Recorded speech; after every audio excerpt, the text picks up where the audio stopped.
कुछ दिन बाद मैं शॉपिंग करने गई, कपड़े खरीदने नहीं, जिस जनरल ग्रोसरी शॉपिंग के लिए। वहां मैंने एक लड़की को देखा। वो मेरी ही साइज की थी। उसने एक सिंपल सा टैंक टॉप पहन रखा था। I don't know why, but मेरी नजर बार बार उसी पे जा रही थी। वो अपने आर्म्स हाइड नहीं कर रही थी, वो कॉन्शियस नहीं हो रही थी, वो श्रिंक नहीं कर रही थी, वो बस वहीं पे थी।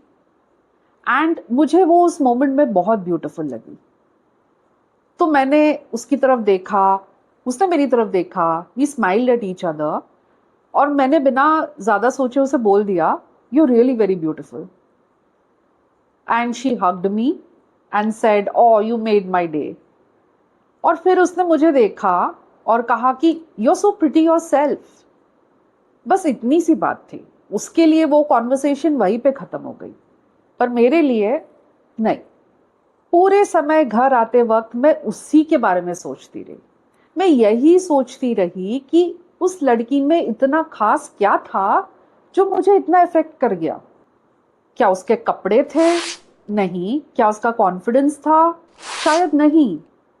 तो फिर था क्या? And then it clicked. उसने अपने आप को परमिशन दी थी।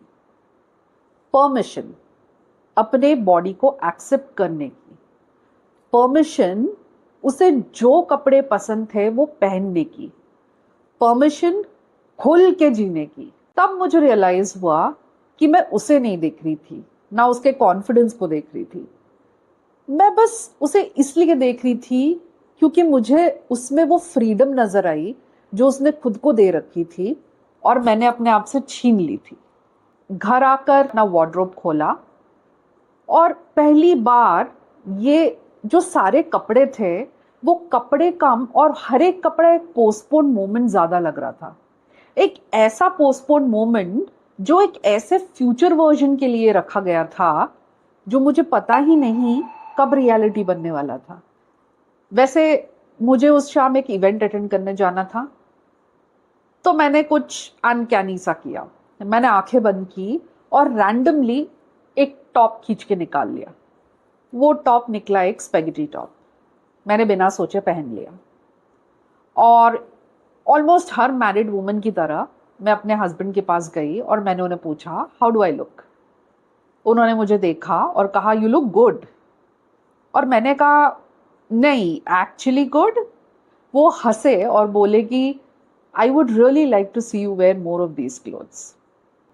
पता है, कभी कभी हमें बस इतना ही सुनना होता है, एक छोटा सा पुश।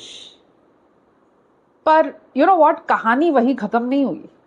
अब कपड़े तो भाई मैंने पहन लिए थे, पर अब इन कपड़ों में बाहर जाना, वो भी इवेंट अटेंड करने, वो सबसे बड़ा चैलेंज था।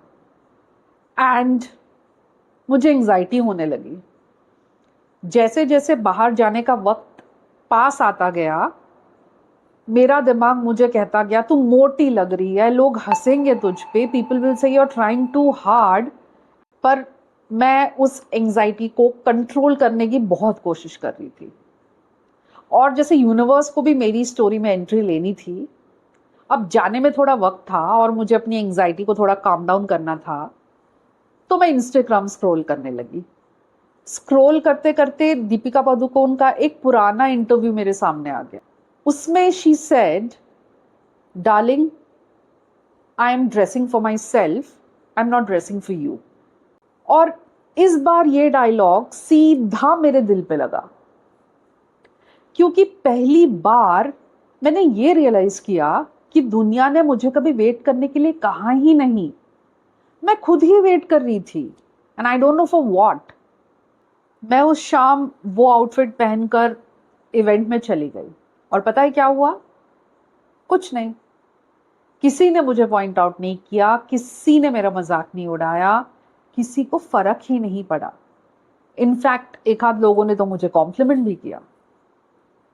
लाइफ नॉर्मल चलती रही, बट मेरे अंदर बहुत कुछ बदल गया था। पहली बार मैंने आज वाली प्रीति को जीने दिया था। पहली बार मैं फ्री फील कर रही थी, सच में फ्री।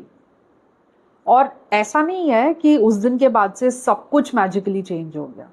आज भी जब मैं मिरर के सामने खड़ी होती हूँ मुझे मेरे आर्म्स, मेरे स्ट्रेच मार्क्स, मेरा डबल चिन सभी कुछ दिखता है। मुझे ये भी लगता है कि काश मैं पतली होती। बट अब एक और आवाज़ भी आती है जो थोड़ी ज़्यादा लविंग और केयरिंग है। वो कहती है कि हम एक जर्नी पे है, हेल्दी भी बनेंगे, पर किसी को इम्प्रेस करने या किसी को कुछ प्रूव करने के इरादे से नहीं, बस खुद का ख्याल रखने के लिए। मैं अभी भी लर्न कर रही हूँ, अभी भी अनलर्न कर रही हूँ, अभी भी ग्रो कर रही हूँ क्वाइटली। और शायद लाइफ ऐसे ही चेंज होती है, हमेशा किसी बड़े से ड्रामेटिक लाइफ डिसीजन से नहीं, कभी कभी छोटे से परमिशन से।